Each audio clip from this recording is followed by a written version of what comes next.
Bridget Stomberg. And I'm Lisa DeSimone. And this is Taxes for the Masses.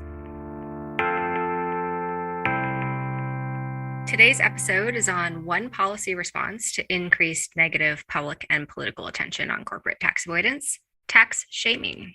In recent years, many countries have debated mandating more public disclosure of otherwise confidential or potentially sensitive tax information in the hopes of shaming companies into compliance. In 2016, the UK government passed legislation requiring large businesses to publicly disclose narratives about their tax strategies. Around the same time, the Australian Taxation Office made corporate tax return data public. Today, we invite two researchers who have extensively examined the consequences of these disclosures to tell us what they learned about the success of public shaming.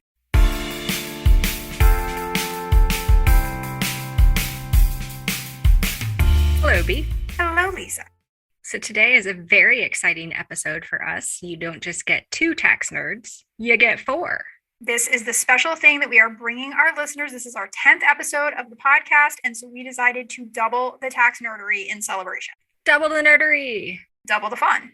Since the global financial crisis, there's been a growing interest in the tax avoidance strategies used by the wealthy as well as large corporations. But directly observing how these taxpayers structure their global transactions to minimize taxes is notoriously difficult. That's right. Tax return information is traditionally confidential, shared only with the taxing authority. And surprise, surprise, taxpayers don't really tend to voluntarily disclose information about their taxes to the public. Over the past 10 years, there have been growing international efforts aimed at increasing tax transparency, and they've started to gain popular support and traction. Right. So there's been a lot of increased tax disclosure to tax authorities in recent years. What's more, the OECD encouraged tax authorities to share this information with each other. And more recently, these debates have centered around whether some version of these types of disclosures or other disclosures about corporate taxes should also be made available to the public. To better understand both the motivation behind increased public corporate tax disclosure and the potential efficacy of more required public tax disclosure, we turn to two tax accounting researchers who specialize in this topic, Junwei Jia and Jeff Hoops.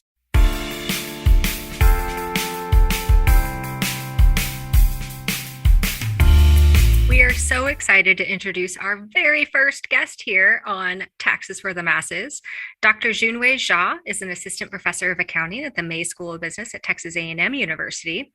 Junwei received a doctorate in accounting at Indiana University, where she had the world's best dissertation advisor and our very own Dr. B. Stomberg. Junwei's dissertation focuses on a UK disclosure requirement intended to increase transparency about corporate tax avoidance. Junwei, welcome to Taxes for the Masses. Thanks for inviting me. This is very exciting. We are so excited to have you here today. Can you please start by telling us a little bit about this tax strategy disclosure? How did you get interested in it, and what's it all about? I found out about this disclosure requirement when it was still in the proposal stage. So when I saw the word tax strategy, like instinct in me says, okay, this is something big. Because what I had in mind is this is going to be like requiring companies to talk about all the dark secrets they have about their tax planning. I was like, okay, this is great. This is the most aggressive ever disclosure requirement I've ever seen. But later, when it actually became effective, it actually is nothing like what I had in mind. So tax strategies specifically here are not referring to these dark secrets that companies have about their tax planning, but instead it's more at a high level broadly about how companies manage the tax-related issues that they have to deal with on a day-to-day basis. So there are four components that companies are required to talk about in this disclosure.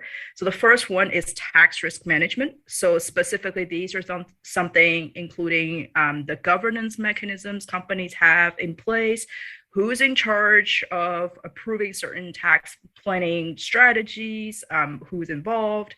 The second element is companies' attitude towards tax planning. So think about if you're the CEO, you sit there and your CFO or a tax director came up to you and say, hey, these are the 10 things we can do with our tax planning. Which one are we going to pick? So the third element is called tax risk appetite, which I find is the most exciting. Basically, it wants companies to say what level of tax risk you're willing to accept. And lastly, it's approach to dealing with the tax authority. Basically, tell people about like how you interact with the UK tax authority, the HMRC. So, like you, I'm a little disappointed that we don't get to see all of the skeletons in the closet because if these companies actually had to disclose their strategies, I mean, that would be fascinating, right? But it Right. seems like one of the motivations that the UK had in passing this disclosure requirement was to engage in public shaming, increase public pressure on the companies for them specifically to be better corporate citizens of the UK and pay their quote unquote fair share of taxes. So the idea the UK tax authority had is companies definitely in the UK, they do care about their reputation. So to the extent now you're required to speak publicly to everybody in terms of what you're doing, and if there's something they're doing that can be perceived as aggressive, they want to reconsider, do they really want to do, still engage in some of the aggressive behaviors. I just want to say, like all things British, I feel like this is a very polite disclosure requirement. It's also very apropos that you're drinking tea right now. I came prepared.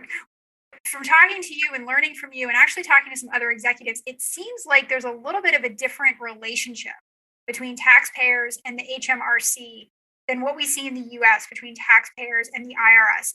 Can you talk a little bit more about that different approach to enforcement in the UK?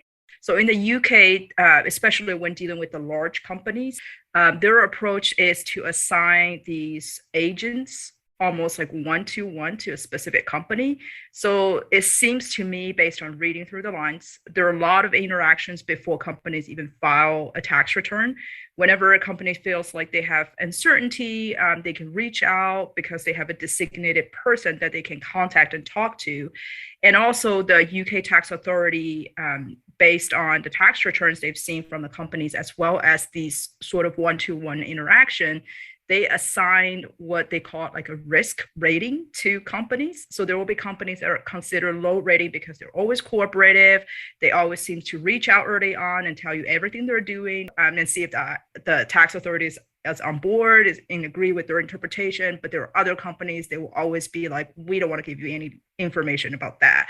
Do companies know their rating? They do. So it's actually a private information. And it's surprising in this disclosure, there are a couple companies made it very clear that, oh, don't worry about that. We always receive a low risk rating. Basically, that's like assurance. We're good. Don't even worry about that.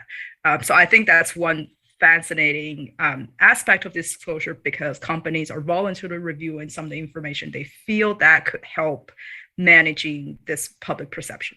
So you mentioned that companies have a lot of leeway and discretion in terms of how detailed they are. They have to address these 4 points in their disclosures, but it seems like they could be very succinct or they could be very verbose. So when you looked at these disclosures, what did you see? And I guess what we're really trying to get at here is, do you think that they're providing enough information to allow the public to shame? So that's a very good question.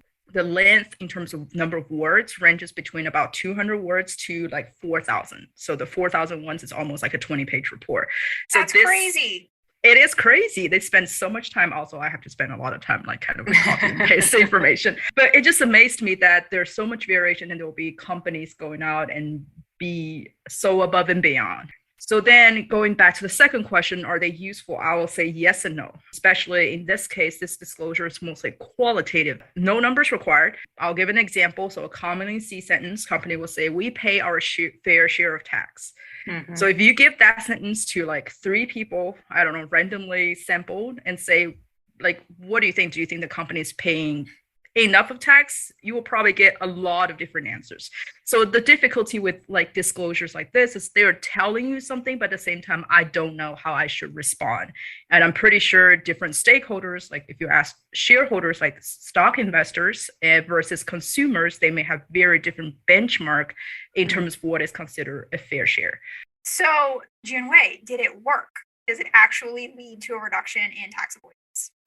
I did not find supporting evidence suggesting that companies are actually reducing their tax avoidance in response to this disclosure requirement. And in your expert opinion, why don't you think it's working? First of all, I'm not even sure if the public is fully aware of this new disclosure. So it's related to sort of the processing cost. It puts the burden on the stakeholders to actually look out for this information. And I'm not even sure most of the people are aware that it's out there, so they can start looking for it.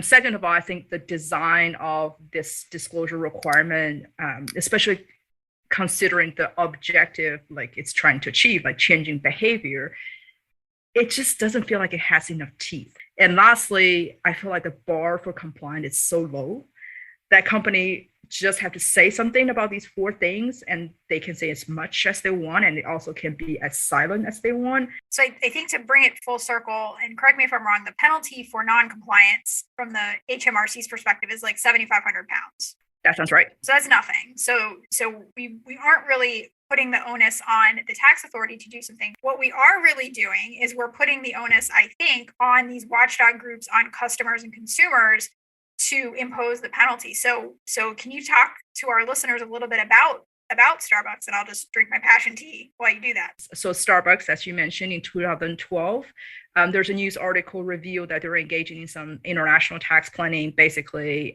allowing the company to pay very little tax in the UK. And that started almost like a pretty long period of public protest where the consumers are saying, we're not buying Starbucks anymore. And basically, shame on you, you're not paying UK taxes, we're not buying your coffee.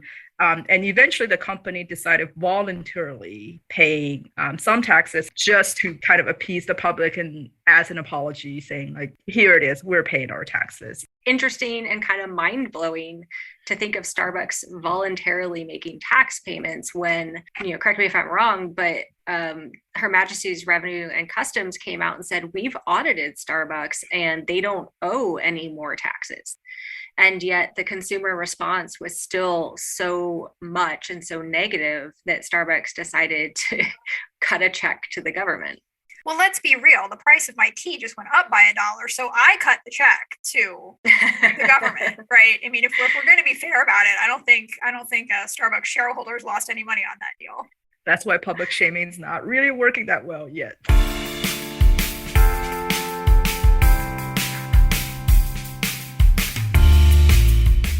And now for our second guest, Dr. Jeff Hoops, Associate Professor at the University of North Carolina. Jeff received a doctorate in accounting from the University of Michigan and spent time on the faculty at The Ohio State University before moving to UNC, where he is the research director of the UNC Tax Center. Jeff also writes a blog called The Write-Off and is the curator of the Tax Museum. Jeff, welcome to Taxes for the Masses. Okay, thank you for having me. You recently had an open letter asking for an item to be collected for the purposes of the Tax Museum. Can you tell us a little bit about that? And did you get a response? Yeah, so I requested of House member AOC, as we'll call her, that she donate her tax the rich dress. And when I say her tax the rich dress, I mean she didn't ever own the dress. She borrowed it for like a night, but it would be great to have the dress. And so I asked if she would just kindly send it to the Tax Museum. My expectation for getting the dress or any reply was 0, but my expectation for being entertained by having written the letter and actually sent it was quite high, so I did it. Why don't you tell us a little bit about your Australian tax strategy disclosure paper? Yeah, so what we look at is this law, this law that passed in Australia is actually in 2013. And the law was basically required the Australian Taxation Office, the IRS of Australia, the ATO, to publicly disclose to the Australian public the tax liabilities, how much these large companies paid in taxes. And so this wasn't previously disclosed. So, I mean, like in the United States, you get financial statements for these Australian firms, at least for the ones that are public. You get some information for the ones that are private, more than you get in the United States. But you didn't actually get like the dollar value that they actually paid in taxes. So they ended up disclosing for the public firms at the end of 2015. And after a few months, they disclosed for the private firms what the actual tax payments were. If I were to summarize the kind of the results of the paper, the findings of the paper, is you just don't see a whole lot of effect, like real effect for companies when you publicly release their tax information. Don't see a huge stock market reaction, a little bit of one, but not a huge one. The one thing you do see, and we documented in the paper, is you do see firms trying to get out of the disclosure. So this was a disclosure only for firms above a certain size threshold. And you do find, and this was the piece that the ATO had to help with their data, you do find firms doing something to fall below the disclosure threshold. So firms, for whatever reason, really don't like to be disclosed, but there doesn't seem to be any large effect of being disclosed, which I think is pretty consistent with a lot of the accounting literature, actually, which finds large perceived costs of reputational costs of tax planning, but not huge actual costs, or at least that we've been able to measure so far. Was that your expectation going into the project, or what did you expect to find at the beginning of this research project? That's a good question. I mean, I think at that point in my career, I was still hoping that, because I mean, kind of we had this narrative built up in accounting that there are these reputational costs of tax avoidance. So I was expecting, B, I knew that the media had covered it. I expected that the media would cover something that the public cared about, and that media coverage of something might actually change public opinion on something. So I expected to see at least like public opinion shift a little bit. It didn't at all. I don't know that I had any expectations for actual tax behavior. Do you think that the ATO could have designed the disclosure differently to make it more informative? Or do you think that really it's just not, even though there's a lot of complaining, maybe it's just not something the public really cares about? Yeah, so there's two different components to your question. Is number one kind of the design. I mean, when we say public disclosure, there's a lot of different ways that you could actually carry that out administratively, and I think it could make a difference. So this is the ATO just put on their website a spreadsheet that has like hundreds of rows of data. That's a lot to think about all at once. So you have those hundreds of rows of data. I mean, the media is going to pick up the most sensational stories. You'll see a few dozen media articles for 2 weeks, and that's it. My understanding is that a year later or so, the Australian Taxation Office also incorporated qualitative disclosures. Yeah, so that reminds me of my second point, because it was exactly my second point. Yeah, so you get these quantitative disclosures, which are just like how much you paid in taxes, but a lot of them is just like not in context at all. Qantas Airlines, for example, in Australia, you paid very little to nothing in taxes, but if they don't make any money, they don't actually owe any taxes. Right. And so people are going to be upset when they see Qantas paying zero, whereas you could have disclosure, which would say, over the past 5 years, Qantas hasn't made that much money, and we have this big problem, and we have this large NOL that we're working through. And that's why, like the whole airline industry, we're not doing so well, and we haven't paid anything in taxes. I think in general, as tax people, we way over perceive the amount people care about taxes, right? So we see articles in the media about people not caring much about taxes. I don't think most people care about taxes at all, think about corporate taxes at all, are concerned about how much companies pay in taxes at all. So to the extent that there's like some public demand for this information, that's probably going to like start with politicians trying to work their base into demanding something that they then can deliver on. I think that there's also a difference between quote unquote caring about something and then changing your behavior in response to it. I presented last week, and it was a group of students. I would guess they're probably pretty progressive and into caring about these things. I asked them whether they had ever not bought something because of a company's tax behavior, whether they boycotted anything because of tax behavior. One person raised their hand, and they said that they had boycotted a company for one single day. So of the 25, we had one person who had boycotted for one day, and then they actually admitted that on that day they had used some of the company's products, but not all the products they might have used. Probably not a big economic impact. Therein lies the trouble with shaming. Yeah.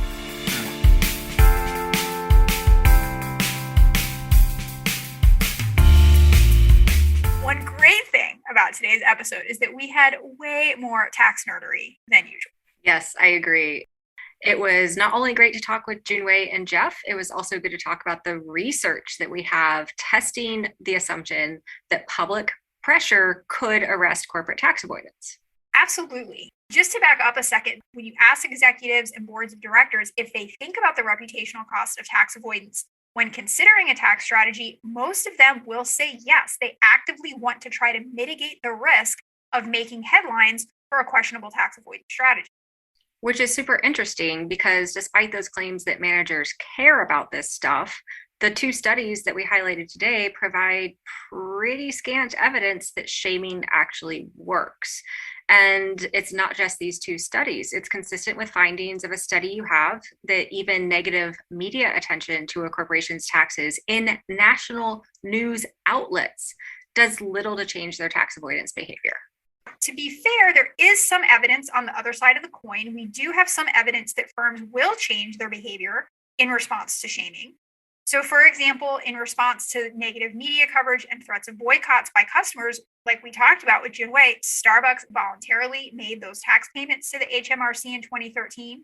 And we also have some academic evidence that firms changed their required UK tax disclosures after scrutiny from watchdog groups. Also, here in the US, there's some evidence that firms with valuable brands tend to engage in less tax avoidance, as well as evidence of investor sell-offs following news articles indicating a firm engaged in a tax shelter, the most egregious form of tax avoidance. Yep. But upon further review, it turns out the stock prices for these firms only fell over a very short window of time. They bounced back within a couple of weeks. And going back to that setting, the same group of firms that were revealed to have engaged in these most aggressive tax shelters, we don't really see strong evidence that it led to negative outcomes for them. We don't see evidence of executive turnovers, a reduction in sales, an increase in advertising expenditures to try to repair their reputation. So we just don't have a lot of strong evidence in the US that shaming works. So if I had to summarize the good, I'd say it's that we are at least researching shaming and we're researching these reputational effects of tax avoidance. Yes. But the bad news is we don't really have any clear answers yet. And when it comes to these sort of, I'll call them formal or government sanctioned shaming policies, we don't have a lot of evidence that they're working. Things aren't really looking great for these types of policies. And that leads us to the ugly. Taxpayers are getting increasingly more sophisticated at avoiding taxes, and tax authorities, especially here in the US, are simply struggling to keep up. Public shaming almost feels desperate in today's day and age. I think desperate is a great adjective. Calling for more disclosures, I think, just shifts the focus of the problem to the taxpayers once again. Right. It's giving politicians some talking points, some things that they can sound like they're being tough on taxes, tough on corporate tax avoidance. And I think they're maybe doing it in the hopes that they can make everybody forget that they're the ones who actually have the power to change the laws or fund the IRS, do meaningful things that might actually lead to a reduction in corporate tax avoidance. Boom. Mic drop.